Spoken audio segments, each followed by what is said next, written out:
दोस्तों, आप सभी का स्वागत है हमारे हेल्थ फर्स्ट शो में। आपके साथ मैं हूं मनीषा। आपका चेहरा आपकी बॉडी पूरी पर्सनालिटी को दिखाता है, लेकिन रैशेस, दाने निकलना और खुजली होना जैसी परेशानी अगर आपको होती है तो आपको बहुत ज्यादा चिंता होने लगती है। साथ ही में ये आपके व्यक्तित्व, आपकी पर्सनालिटी को भी खराब कर देता है। ये रैशेस दाने कहलाते हैं और साथ ही में स्किन एलर्जी इसे कहा जाता है। जानते हैं आज क्या है स्किन एलर्जी और साथ ही में रोकने के उपाय आपके अपने शो हेल्थ फर्स्ट में।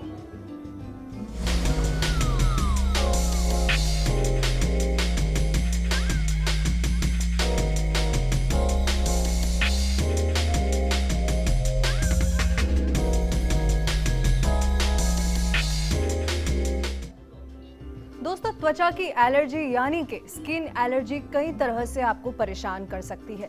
लाल रंग के चकत्ते, रैशेस, काले धब्बे, फुंसियां और दाग, पिगमेंटेशन एक आम बीमारी है। अगर सही समय पर एलर्जी का ध्यान न रखा जाए तो ये बहुत ही बड़ा रूप ले सकती है और आपके लिए मुसीबत का सबब बन सकती है। आपकी इन्हीं समस्याओं को सुलझाने के लिए आज हमारे साथ हमारे स्टूडियो में मौजूद हैं डॉक्टर यूएस अग्रवाल जी। डॉक्टर साहब, बहुत बहुत स्वागत है आपका हमारे इस कार्यक्रम में। धन्यवाद। तो अगर आपको भी स्किन एलर्जी की प्रॉब्लम है और आप बात करना चाहते हैं डॉक्टर साहब से, तो आप हमें कॉल कर सकते हैं। हमारा नंबर टीवी स्क्रीन पर फ्लैश हो रहा है। तो दर्शकों, देर किस बात की है, जल्दी से डायल कीजिए हमारा नंबर या फिर आप हमें मेल भी कर सकते हैं। दर्शकों, डॉक्टर साहब से बात करने से पहले हम आपको एक फुटेज दिखाना चाहते हैं। आइए देखते हैं।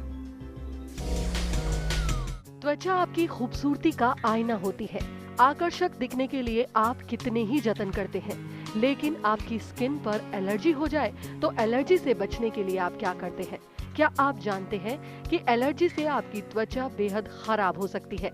कभी धूप, कभी बारिश और सर्दी से जो स्थितियां बनती है वो हमारी त्वचा के लिए अच्छी नहीं होती है। सर्दी के मौसम में इसकी शिकायत सबसे अधिक होती है। त्वचा के रूखे होने से त्वचा पर संक्रमण हो सकता है। सिर्फ मौसम ही नहीं, स्किन एलर्जी के और भी कई कारण हो सकते हैं। लगभग हर तीसरे व्यक्ति को ये परेशानी होती है। किन कारणों से होती है त्वचा में एलर्जी और कैसे इनसे बचें, जानेंगे आज।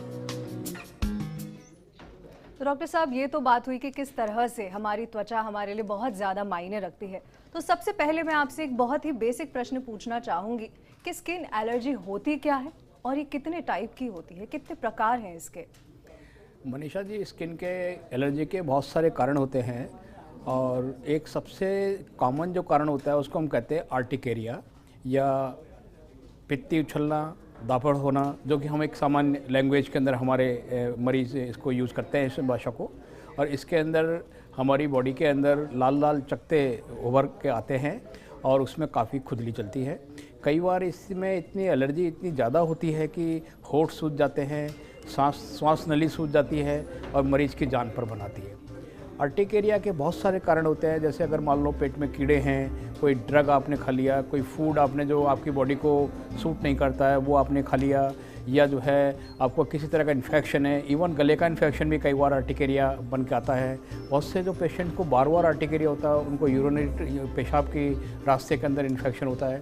तो इस सब कारणों को हमें इन्वेस्टिगेट करना पड़ता है कि किस कारण से इनको एलर्जी हो रही है, और हमारा प्राइमरी उद्देश्य होता है कि पहले हम उस कारण को पता लगा के उसको हटाएं और उसके साथ साथ में हम उसको कारण के जो विभिन्न कारण हैं उनका फिर हम उनको ट्रीटमेंट देते हैं। जी डॉक्टर साहब, मैं आपसे अगला प्रश्न करूंगी, लेकिन उससे पहले हमारे साथ एक कॉलर जुड़ चुके हैं जो आपसे बात करना चाहते हैं। पवन जी, बहुत बहुत स्वागत है आपका हमारे इस कार्यक्रम में। आप डॉक्टर साहब से बात कर सकते हैं।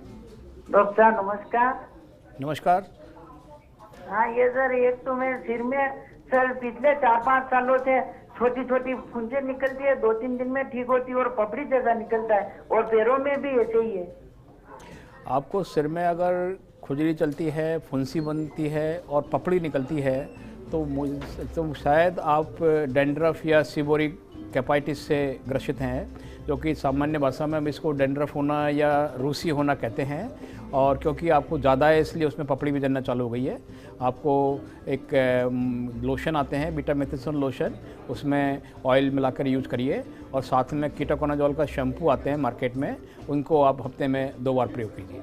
जी डॉक्टर साहब, हम पहले बात कर रहे थे कि एलर्जी के प्रकार क्या है, तो मैं आपसे जानना चाहूँगी कि कैसे हमारे दर्शक जो है वो पता लगाए कि उनको कोई एलर्जी है या सिर्फ एक नॉर्मल सा उनको रैश हुआ है या नॉर्मल सा पिंपल उनको शुरू हुआ है उनके शरीर पे। जी, नॉर्मल जो रैश होता है उसके साथ लक्षण इतने ज़्यादा नहीं होते हैं जो मैंने अभी आपको बताया। जी। यदि किसी मरीज को बहुत ज़्यादा रैश आ रहा है, काफ़ी ज़्यादा फैला हुआ है, लाल रंग के चकते, उसको खुजली हो रही है, साथ में उसको अगर होठों में भी सूजन आ रही है, आँख के ऊपर सूजन आ रही है, इसका मतलब ये सामान्य रैश नहीं है। सामान्य रैश जो होता है उसके अंदर छोटे छोटे दाने बनते हैं और वो 1 या 2 दिन के अंदर अपने आप फेड होके निकल जाते हैं। एक दूसरी और जो एलर्जी है, जो एक तो मैंने आपको मुख्य रूप से बताई कि आर्टिकेरिया नाम की ये बीमारी होती है, या जिसे पित्ती उछलना या दापड़े बनना, ये हम सामान्य भाषा के अंदर कहते हैं। दूसरा होता है एक्जिमा। एक्जिमा बहुत से मरीजों को है, जिसको हम छाजन, एक्जिमा, ऐसे हमारे, क्योंकि इतना कॉमन बीमारियाँ है तो लोगों ने उसका कई तरह के नाम काम में लेते हैं उसके लिए, और हम अपनी भाषा के अंदर उसको एक्जिमा कहते हैं। एक्जिमा का मतलब होता है कि किसी भी बॉडी के ऊपर चकते बनना, उसमें खुजली चढ़ना और साथ में छोटे छोटे पानी भरे हुए दाने बनना। इसकी ये टिपिकल है एक्जिमा की परिभाषा के अंदर। और एक्जिमा इतने कारणों से हो सकता है, जैसे कॉन्टैक्ट एक्जिमा। कॉन्टैक्ट मतलब किसी चीज़ के संपर्क में आने से एक्जिमा। अब मैं आपको उदाहरण दूँ, मान लो घड़ी पहनी हुई है, हमें मेटल से एलर्जी है, तो जहाँ जहाँ घड़ी पहनते हैं जिस जगह की टच होगी उसी जगह से एक्जिमा बनना चालू हो जाएगा। इसी तरह से महिलाएं ऑर्नामेंट्स पहनती हैं, कॉस्मेटिक्स लगाती हैं, सिंदूर, बिंदी एंड वॉट एवर ऑर्नामेंट्स काम में लेते हैं, उनमें अगर मेटल की एलर्जी है इन सब से उसको एलर्जी हो सकती है। हम क्लोथ्स पहनते हैं, उनसे एलर्जी हो जाती है। इवन जो है शू मटेरियल से एलर्जी होती है। क्या नहीं हो सकता, जो वर्ल्ड के अंदर जो भी अंडर द अर्थ जो भी है उस सबसे यू कैन हैव एलर्जी। तो ऐसे एलर्जी टेस्ट के लिए, उनके लिए हम टेस्ट करते हैं। उनके पर्टिकुलरली हमारी एक सीरीज़ है एंटीजेंस की, जिसको हम पीछे पीठ के ऊपर लगा देते हैं उन एंटीजेंस को, और 48 घंटे के बाद देखते हैं कि उस जगह रिएक्शन हुई है क्या, और उससे हम अनुमान लगा ले सकते हैं मोस्ट लाइकली इस मरीज़ को इस कारण से एलर्जी है। जी डॉक्टर साहब, यहाँ पर एक और कॉलर जुड़ चुके हैं हमारे साथ। देव जी हैं नीम का थाना से, जो आपसे बात करेंगे। देव जी, बहुत बहुत स्वागत है आपका हमारे इस कार्यक्रम में। आप डॉक्टर साहब से अपना सवाल कीजिए। जी देव जी, अपना सवाल पूछिए आप। लगता है कॉल डिस्कनेक्ट हो गया। डॉक्टर साहब, ये पूछना चाह रहे थे कि इनके फेस पे फुंसियाँ बहुत ज़्यादा हो गई हैं, तो ऐसे में क्या उनको टेस्ट कराने हैं या नॉर्मल है, और किस तरह का इलाज इन्हें लेना चाहिए? फेस पर फुंसियाँ अगर बहुत ज़्यादा हो रही है तो शायद वो एक्नी से ग्रस्त हैं। एक्नी मतलब जो मुहासे कहलाते हैं अपने सामान्य भाषा के अंदर, और इनके अंदर टेस्ट की ज़रूरत ही होती है। हमारे जो स्किन की प्रॉब्लम्स होती है उसमें से 90% बीमारियों को हम बिना टेस्ट के केवल आंखों से देखने से डायग्नोसिस कर सकते हैं। और एक्नी का ट्रीटमेंट भी बहुत अच्छा उपलब्ध है, और उसके अंदर कई तरह के हम क्रीम्स देते हैं, खाने की गोलियां भी देते हैं, और जिसमें मुख्य रूप से हम आइसोट्रेटिनोइन नाम की एक दवाई आई है, आइसोट्रेटिनोइन, जो बहुत इफेक्टिव है एक्नी के ट्रीटमेंट के लिए। साथ में हम लगाने के लिए भी क्लिंडामाइसिन, ट्रेटिनोइन, कई तरह की दवाइयाँ आपकी आवश्यकता को अनुसार देते हैं। जी, तो देव साहब, हम उम्मीद करते हैं कि आपको आपके सवाल का जवाब ज़रूर मिल गया होगा। डॉक्टर साहब, मैं यहाँ पे आपसे पूछना चाहूँगी कि क्या मौसम के बदलने के साथ कोई विशेष रूप से एलर्जी होती है, या एलर्जी का मौसम के साथ कोई खास संबंध है? जी जी, मौसम का एलर्जी के साथ एक गहरा संबंध है, और आपको जानकर शायद ताज्जुब हो कि हमारे बहुत से पेशेंट सनलाइट से एलर्जिक है। वो कहलाती है फोटो सेंसिटिविटी या सन एलर्जी। और सन एलर्जी के अंदर जो पेशेंट के खुले भाग होते हैं, जैसे कि मान लो फेस के ऊपर, गर्दन के ऊपर वाले भाग पर, या अपने जो आर्म्स हैं उनके आउटर साइड के अंदर, या बाहर के हिस्से के ऊपर छोटे छोटे दाने बनना, खुजली होना और लालपन आना। और ये तो ही सन एलर्जी, जो इस सन एलर्जी में भी मौसम के अनुसार चेंज में होता है। जैसे एक पेशेंट को हो सकता है गर्मी में एलर्जी नहीं हो सन से, लेकिन सर्दी के अंदर क्योंकि अल्ट्रावायलेट रेज का डिफरेंट स्पेक्ट्रम आ रहा होता है अर्थ पे, तो उनको सर्दी में स्टार्ट हो जाती है एलर्जी होना।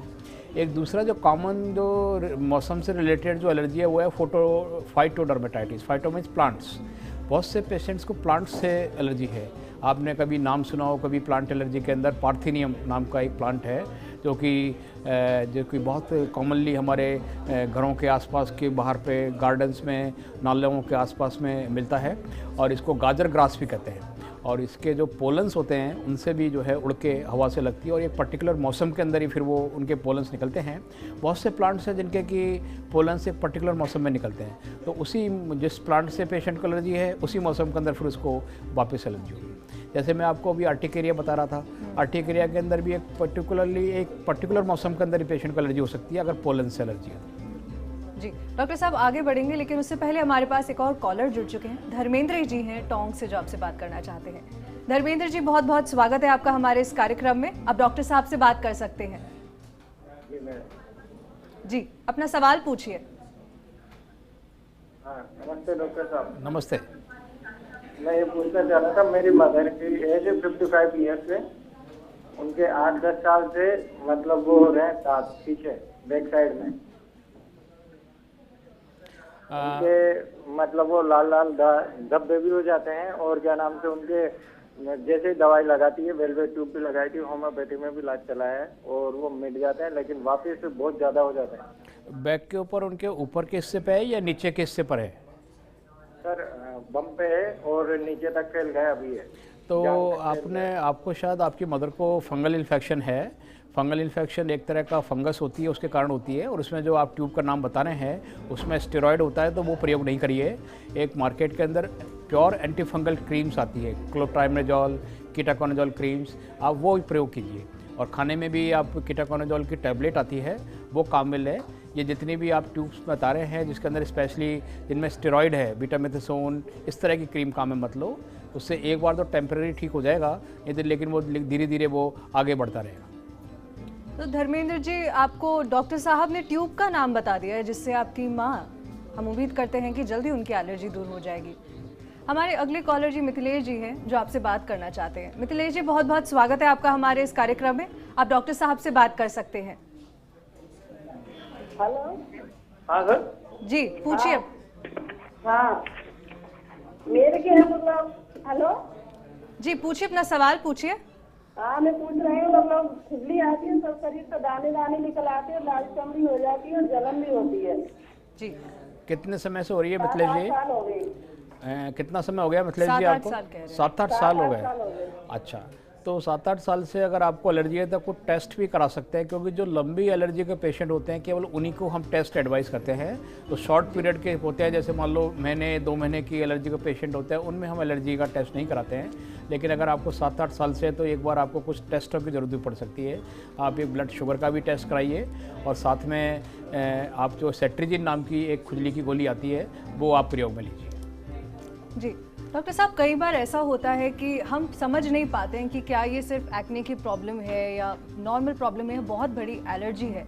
तो क्या शुरुआती लक्षण होने चाहिए? जैसा कि अभी हम बात कर रहे थे कि काफ़ी लंबे समय तक अगर आपकी एलर्जी चल रही है तो आपको टेस्ट कराना है। तो क्या शुरुआती लक्षण है एलर्जी के? शुरुआती लक्षण जो एलर्जी के मोस्टली पेशेंट होते हैं उनके अंदर छोटे छोटे दाने बनना, पूरी बॉडी के ऊपर खुजली होना, लाल होना। कई लोगों को इतना ज़्यादा एलर्जी होती है कि उनको अपने नाखूनों से खुजली करते करते उनके अंदर घाव तक भरा लेते हैं। तो ये सब जो लक्षण होते हैं ये अगर लंबे समय से हैं तो ये एक कारण कोई अंदर की खराबी का भी हो सकता है। जैसे मान लो बहुत से पेशेंट्स को डायबिटीज़ भी हो सकती है, डायबिटीज़ का भी एक लक्षण होता है। कुछ ऐसे अंदर के जो पेट के विकार हैं, कुछ ऐसे मैलिग्नेंसी भी है, जो कैंसर नाम की बीमारियां हैं, उनके अंदर भी इस तरह का लंबा लक्षण हो सकता है। तो अगर बहुत समय से आपको खुजली चल रही है तो उसको आप ध्यान दें, उसके ऊपर इसको इग्नोर नहीं करें और उसका आप पूरा ट्रीटमेंट लें, टेस्ट कराएँ और उसी के अनुसार, टेस्ट की रिपोर्ट के अनुसार ही फिर हम आपको आगे ट्रीटमेंट एडवाइस करेंगे। जी डॉक्टर साहब, अगला सवाल करने से पहले मैं आप एक कॉल लेना चाहूँगी। दीपक जी हैं उदयपुर से। दीपक जी, बहुत बहुत स्वागत है आपका हमारे इस कार्यक्रम में। आप डॉक्टर साहब से अपना सवाल कीजिए। हेलो। हेलो जी पूछिए दीपक जी। धन्यवाद मैडम। जी हाँ मैडम, मैं ये 4-5 साल से मुझे एलर्जी हो रही है, खुजली चलती है। हेलो जी, हम आपको सुन सकते हैं दीपक जी। आप बस अपनी टीवी का वॉल्यूम धीमे कर लीजिए और अपना सवाल पूछिए। हाँ मैडम, ये है ना 4-5 साल से मुझे खुजली हो रही है। ये जो या साइड में जो मेन पार्ट है उसके साइड में खुजली हो रही है। जी, जो आपको अंदर जो साइड में खुजली हो रही है वो आपको फंगल इन्फेक्शन है।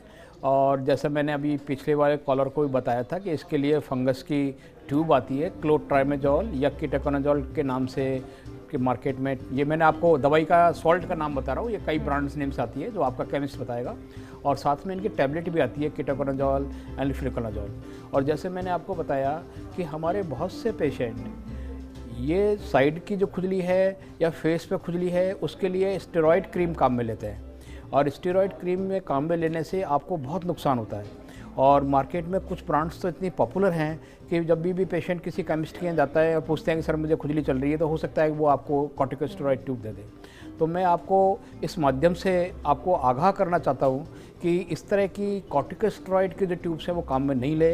हमने हमारी एसोसिएशन के द्वारा, जो कि ऑल इंडिया डर्मेटोलॉजिस्टों की एसोसिएशन है, उसके द्वारा भी ये मुहिम चला रखी है ऑल ओवर इंडिया कि इस तरह के जो ट्यूब्स हैं जिनके अंदर की कॉम्बिनेशन ट्यूब्स हैं, अभी आपको नाम लिया एक ट्यूब का हमारे एक कॉलर ने कि मैं ये ट्यूब मेरी माँ काम में ले रही है, वो भी ये कॉम्बिनेशन ट्यूब है, उसमें स्टेरॉयड है, एंटी फंगल है और एंटी बैक्टीरियल है। तो ये इनको बिना विवेक के आप काम में नहीं लें, ये आपको फ़ायदा करने के बजाय ये आपको नुकसान कर रही हैं। आप बेहतर ये है कि जो आपको पर्टिकुलर बीमारी है उसी से कंसर्न दवाई लीजिए, बजाय कि आप मिक्स तरह की ट्यूबें लेते हैं। और विशेष तौर पर कॉर्टिकोस्टेरॉइड के जो ट्यूब हैं, जो मैं कुछ आपको नाम बताता हूँ सॉल्ट्स के, जैसे बीटामेथासोन, क्लोबिटासोल, मोमेटासोन, ये सब बहुत तरह के नाम से आती है मार्केट के अंदर। ये तो मैं आपको एक सॉल्ट के नाम बता रहा हूँ जो दवाई का नाम है, जो हम जेनरिक नेम कहलाती हैं ये, लेकिन इनकी जो ब्रांड नेम है वो इतने ब्रांड नेम से आती है कि आप कंफ्यूज हो जाएंगे। सो मेरा आपसे निवेदन है कि बिना किसी डॉक्टर को दिखाए हुए, बिना अपनी बीमारी को डायग्नोस किए हुए इस तरह की ट्यूब्स को काम में नहीं लें, ये आपको बहुत नुकसान करती है। और हमारे पास बहुत से पेशेंट्स आते हैं जो कि कॉर्टिकोस्टेरॉइड अब्यूज़ कहलाती है ये, तो प्लीज़ इनको आप काम में नहीं लें। बहुत बहुत शुक्रिया डॉक्टर साहब, अब इतनी महत्वपूर्ण जानकारी हमारे दर्शकों तक पहुंचा रहे हैं। वैसे दर्शकों, यहाँ टाइम हो गया है एक छोटे से ब्रेक का, आप कहीं जाइएगा नहीं। ब्रेक के बाद हम बात करेंगे किस तरह की सावधानियां आपको बरतनी है स्किन एलर्जी से बचने के लिए। तो यहाँ हम लेते हैं एक छोटा सा ब्रेक।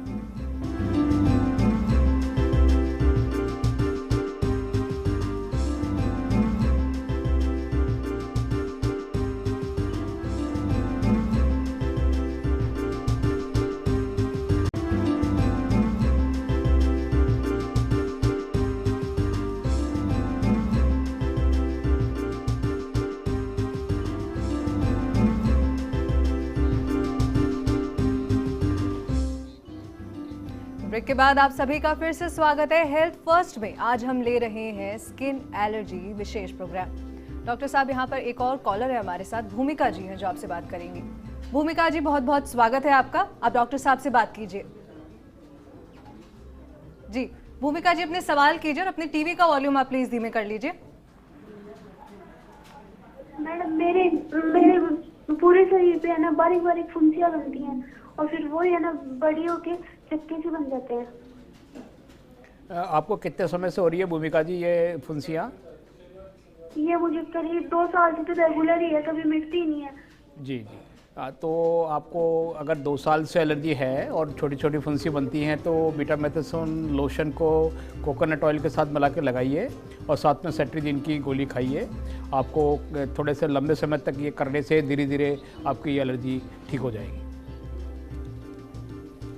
जी डॉक्टर साहब, हमारे आखिरी कॉलर जितेंद्र जी हैं। जितेंद्र जी, बहुत बहुत स्वागत है आपका, आप डॉक्टर साहब से बात कर सकते हैं। हेलो हेलो, नमस्कार डॉक्टर साहब। नमस्कार। हाँ सर, जितेंद्र बोल रहा था ट्रॉट से। हाँ जी, बोलिए।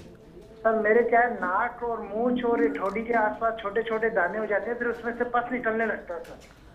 पस निकलने लगता है, मवाद निकलने लगता है सर, नाक, मूंछ और ठोड़ी पर से। ओके, आपके केवल नाक पे और ठोड़ी पे फुंसियाँ होती है तो मोस्ट लाइकली आपको एक्नी नाम की जो मुआसे नाम की बीमारी है। कई बार ऐसा होता है कि एक्नी पूरे फेस पे होती है, कई बार हमारे पीठ पे होती है, कई बार हमारे आर्म्स के ऊपर होती है और कई बार लिमिटेड होती है बैक के ऊपर या ठोड़ी के ऊपर या नाक के ऊपर। तो आपको जो है एक एंटीबायोटिक क्रीम क्लिंडामाइसिन नाम से आती है मार्केट में, और साथ में आइसोटेटिनोइन, उसको 20 मिलीग्राम की एक दिन छोड़कर एक दिन खाइए आप। जी डॉक्टर साहब, हम कई बार देखते हैं कि अगर किसी को स्किन पर एलर्जी होने लगती है, जो रोगी है वो खुद ही इलाज करने लगते हैं, खुद ही क्रीम लगाने लगते हैं, तो कितना हानिकारक हो सकता है और क्या क्या समस्याएं हो सकती है? ऐसे बिना नहीं, खुद prescription के?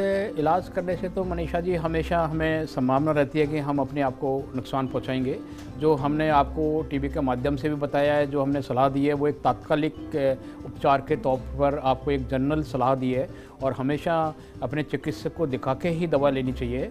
और आपको एक जस्ट एक आइडिया लगता है कि मुझे इस तरह की बीमारी हो सकती है और मैं यहाँ इलाज लेने से मैं ठीक हो सकता हूँ या मेरी डायरेक्शन ये है इलाज की, लेकिन हमेशा हमें जो भी सलाह लेनी है वो चिकित्सक से और विशेषज्ञ से राय लेकर ही अपने को इलाज लेना चाहिए। सेल्फ मेडिकेशन या अपने आप इलाज कभी नहीं करना चाहिए।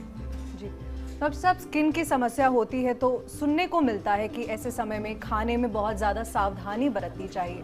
जो ऑयली फूड है, चिकनाई जिनमें होती है, वो खाना हमें खास तौर पर अवॉइड करना चाहिए। तो ऐसे में स्थिति में रोगी को क्या करना है और कितना सही है ये बात?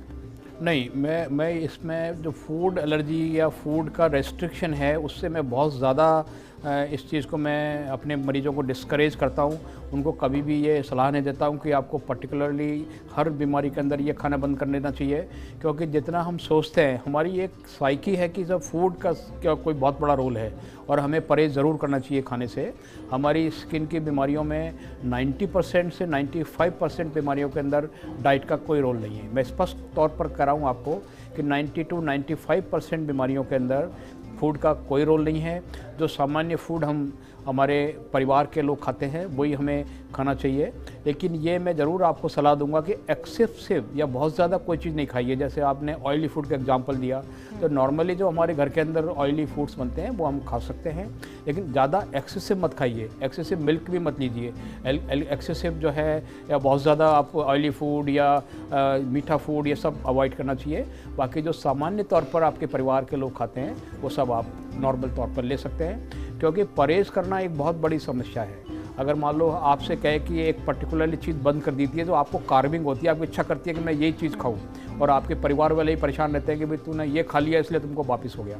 तो इस तरह की धारणा को से हमें दूर रहना चाहिए। और मैं आपको फिर सलाह दूंगा कि फूड को इतने ज़्यादा इंपॉर्टेंस मत दीजिए। जितना बैलेंस डाइट, अच्छी डाइट हम खाते हैं, including fruits, vegetables, green vegetables, वो सब हमें, चाहे बीमार हैं तो भी हमें खाने चाहिए। डॉक्टर साहब, सर्दी का मौसम आ रहा है तो जाहिर सी बात है कि हमारी स्किन जो है वो रूखी होती चली जाती है। तो इस मौसम में हमें किस तरह की क्रीम लगानी है या किन किन पदार्थों का इस्तेमाल करना है ताकि हमारी त्वचा हमेशा खिली रहे? जी, जो सर्दी का ये मौसम विशेष तौर पर जो बुज़ुर्ग लोग हैं और जो बच्चे हैं उन लोगों को काफ़ी कष्टकारक होता है, क्योंकि स्किन ड्राई हो जाती है इसके साथ हमारी। और बहुत से हमारे जो एल्डरली पेशेंट्स हैं, जो बुज़ुर्ग पेशेंट हैं, उनको इस मौसम के अंदर बहुत खुजली चलती है ड्राइनेस के कारण, और कई लोगों को तो इवन खुजली कर करके एक्जिमा बन जाता है, जिसे हम सेनाइल एक्जिमा कहते हैं या सेनाइल प्लोराइटिस कहते हैं। सेनाइल मीन्स ओल्ड एज का प्लोराइटिस मीन्स खुजली। तो विशेष तौर पर जैसे ही सर्दी चालू होती है हमें कोई भी ऑयल जो आपको पसंद है, मैं कभी ये नहीं बताता कि आप नारियल का तेल ही लगाइए या सरसों का लगाइए या तिल्ली का लगाइए, जो भी चिकनाई आपको अच्छी लगती है वो उस ऑयल से आप मसाज करना चालू कीजिए। आप नहाने के पहले भी कर सकते हैं, नहाने के बाद भी कर सकते हैं, दिन में कर सकते हैं, शाम को कर सकते हैं, जब आपको कंफर्ट हो आप कम लीजिए, जिससे कि आपकी स्किन चिकनी रहे, जैसे कि ऑयली रहे आपकी चिकनी। और साथ में आप बहुत से लोशंस आते हैं जो कि पर्टिकुलरली फेस पर लगाने के होते हैं, जो कि सिंपल एलोवेरा लोशन होता है, वो बहुत अच्छा होता है, उसको भी आप अपने फेस पर काम ले सकते हैं। बहुत से हमारे घरेलू नुस्खे हैं जिनके अंदर कि हम गुलाब जल मिलाते हैं, ग्लिसरीन मिलाते हैं, ये सब भी बहुत अच्छे हैं जो कि अपने घर में आप बना कर रख सकते हैं। ग्लिसरीन का, गुलाब जल का और वैसलीन का मिक्सचर बना के वो बहुत अच्छा काम करते हैं। तो सिंपल पैराफिन आती है मार्केट के अंदर, वाइट पैराफिन, जो लार्जर बॉडी एरियाज़ के अंदर, क्योंकि पूरी बॉडी पे जब लगाना होता है हमेशा तो मार्केट में मिलने वाले लोशन इनसफिशिएंट पड़ते हैं वो। तो एक वाइट पैराफिन नाम से मार्केट में आती है, वो चीप भी होता है और उसको हम लार्जर बॉडी एरियाज़ पर लगा सकते हैं और वो आपको बहुत अच्छी चिकनाई भी देता है। जी डॉक्टर साहब, हमारे पास लगातार मेल्स भी आते हैं और यहीं पे एक हमारे पास सवाल आया है, वो पूछते हैं कि क्या हमें सेलफोन से भी एलर्जी हो सकती है? हम कान पर लगा करके बात करते हैं जी, खुजली होती है। सेलफोन से एलर्जी हो सकती है क्योंकि ये एक आर्टिफिशियल मटेरियल है। जैसे पहले हमारे बहुत से पेशेंट्स आते थे, उनको टेलीफोन का जो ईयर लगाने का होता था या जो कान के साथ लगा के करते थे, उससे बहुत से पेशेंट्स को एलर्जी होती थी। इसी तरह से सेलफोन से भी हो सकती है, लेकिन इतना कॉमन नहीं है। बहुत कम पेशेंट्स मैंने सेलफोन की एलर्जी के देखे। तो दोस्तों, आखिर में समय हो गया है जानने का कि आज क्या है दादी माँ का नुस्खा। नीम एंटीबैक्टीरियल होने के कारण त्वचा संबंधित किसी भी बीमारी को दूर करने में काम आता है। एलर्जी को दूर करने के लिए नीम की पत्तियों को 6 से 8 घंटे के लिए पानी में भिगोकर आपको पीस लेना है इन पत्तियों को। इसको त्वचा पर 30 मिनट तक लगाकर रखने के बाद आप इसे अपने चेहरे से या जो भी आपका इफेक्टेड एरिया है उसको धो लें। और साथ ही में स्किन एलर्जी पर ऑलिव ऑयल लगाने से तुरंत आराम मिलता है। खास तौर पर एलर्जी से होने वाली जलन और खुजली शांत करने में ऑलिव ऑयल कारगर माना जाता है। तो दर्शकों, हम आशा करते हैं कि आपको हमारा ये कार्यक्रम जरूर पसंद आया होगा। डॉक्टर साहब, बहुत बहुत धन्यवाद आपका कीमती समय देने के लिए। और हमारे धन्यवाद। मैं आपको भी बहुत धन्यवाद देता हूँ। इस माध्यम से मुझे दर्शकों को कई महत्वपूर्ण बातें बताने का मौका मिला। बहुत बहुत धन्यवाद। जय। तो दर्शकों, अगर आप भी जानना चाहते हैं आपकी बीमारी से संबंधित कोई भी जवाब, तो आप हमें कॉल कर सकते हैं और साथ ही साथ ईमेल भी कर सकते हैं। हमारा ईमेल आईडी है healthfirst@firstindianews.com। अगले शनिवार आपसे फिर होगी मुलाकात। तब तक के लिए हमें दीजिए इजाजत। अपना ख्याल रखिएगा। नमस्कार।